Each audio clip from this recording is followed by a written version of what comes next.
श्री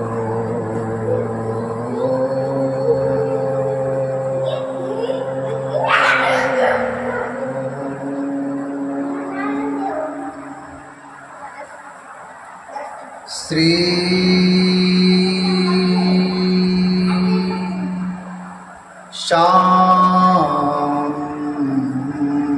शिवाय नमः।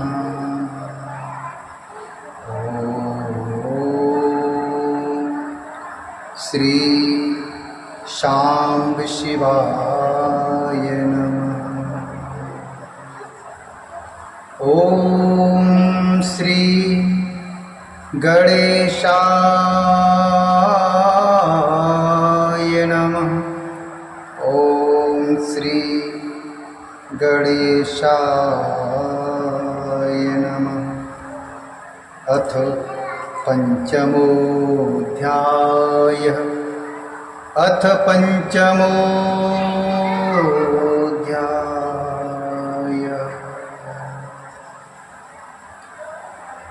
चंचला के प्रयत्न से पार्वती जी की आज्ञा पाकर तुम्बरु का विंध्य पर्वत पर शिव पुराण की कथा सुनाकर बिंदुक का पिशाच योनि से उद्धार करना तथा उन दोनों दंपति का शिवधाम में सुख होना। शौनक उवाच। शूत शूत महाभागो धन्य स्तवं शिवशक्तिधीः श्रावितेयं कथा इस्माकमुद्भुता भक्तिवर्धनी। तत्र गत्वा किं चकार चंचुला प्राप्तिशदिगतिः तत् त्वं वद विशेषेण तत्पतेश्च महामती।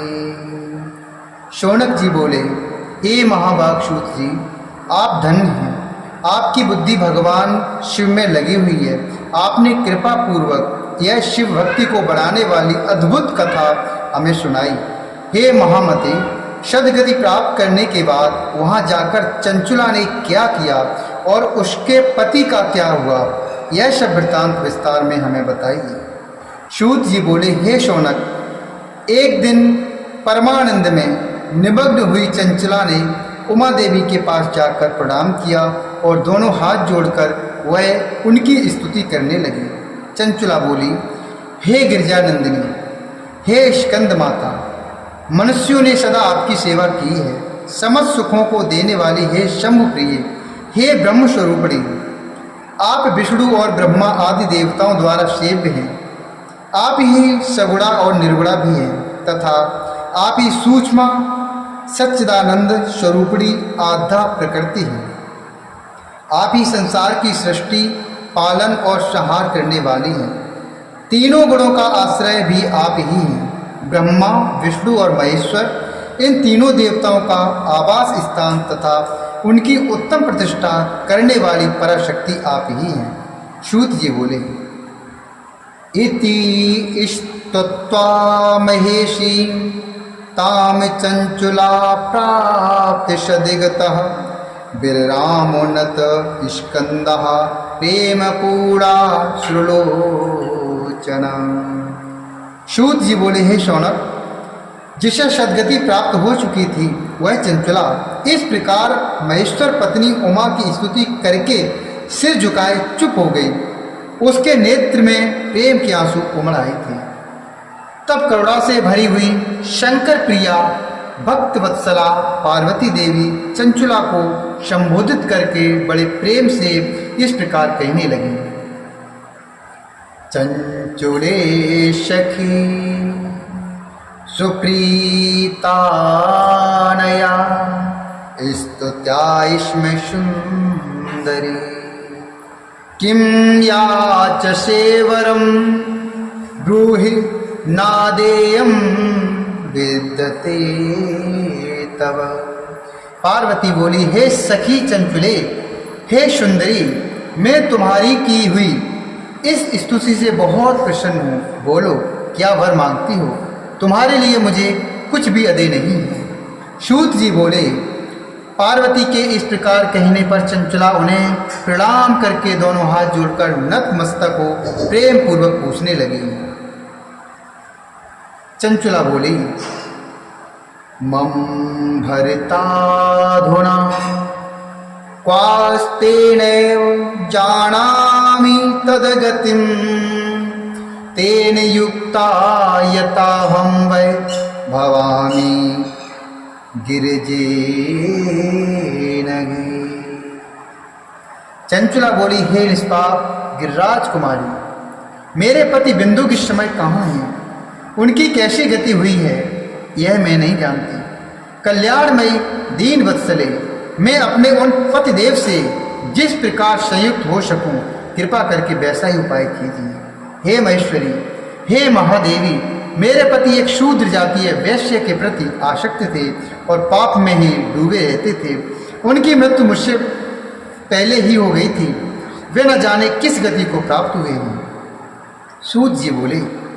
चंचला का यह वचन सुनकर नीत वत्सला हिमालय पुत्री देवी पार्वती ने अत्यंत प्रेम पूर्वक यह उत्तर दिया। गिरजा बोली, श्रुते भरिता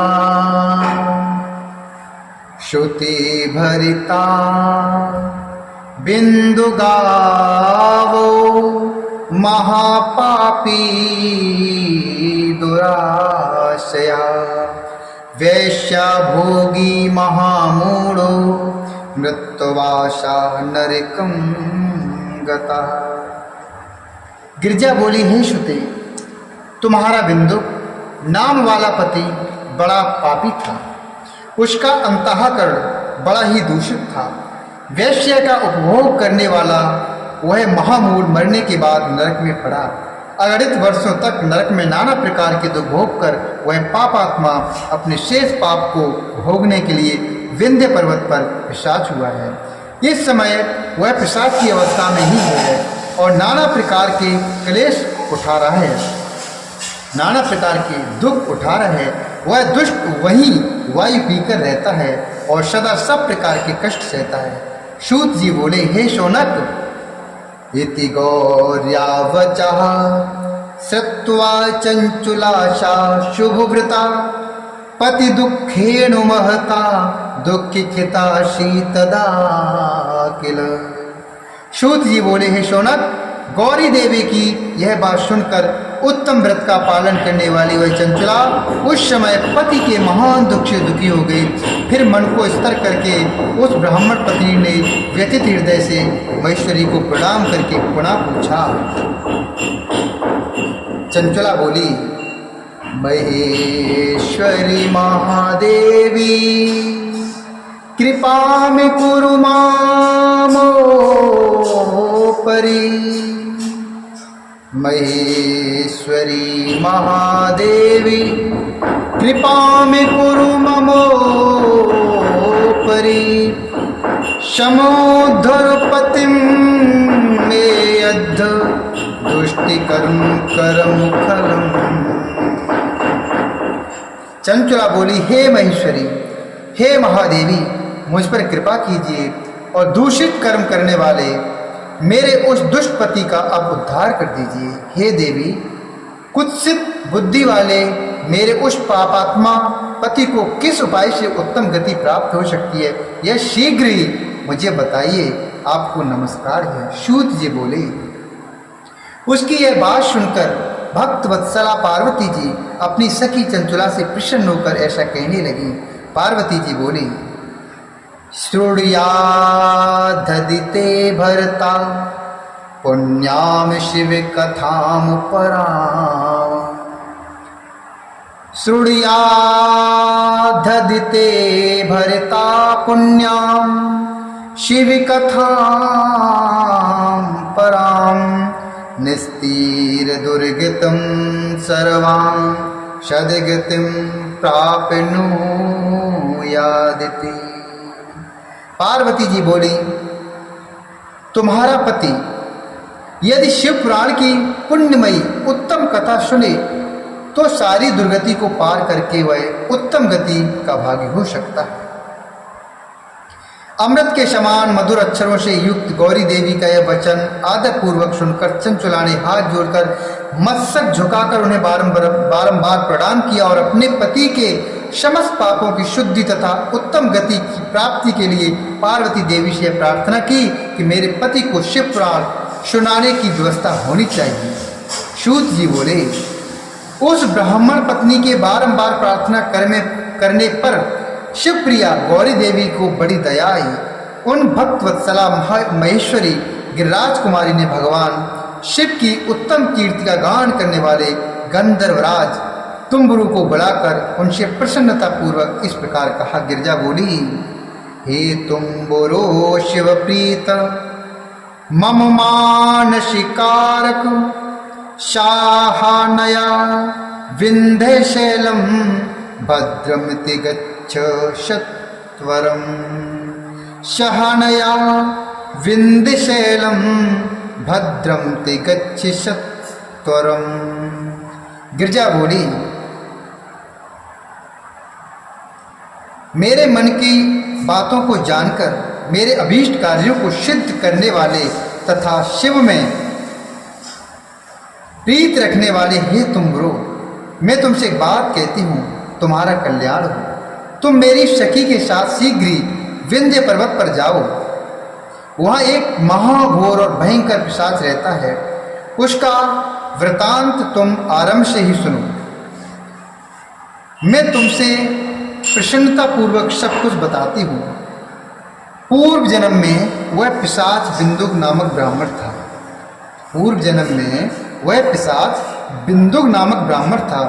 वह मेरी इस सखी चंचुला का पति था, परंतु वह दुष्ट वैश्यगामी हो गया। स्नान संध्या आदि नित्य कर्म छोड़कर वह अपवित्र रहने लगा। क्रोध के कारण उसकी बुद्धि पर मूर्छा छा गई थी। वह कर्तव्य का विवेक नहीं कर पाता था। वह कर्तव्य का विवेक नहीं कर पाता था।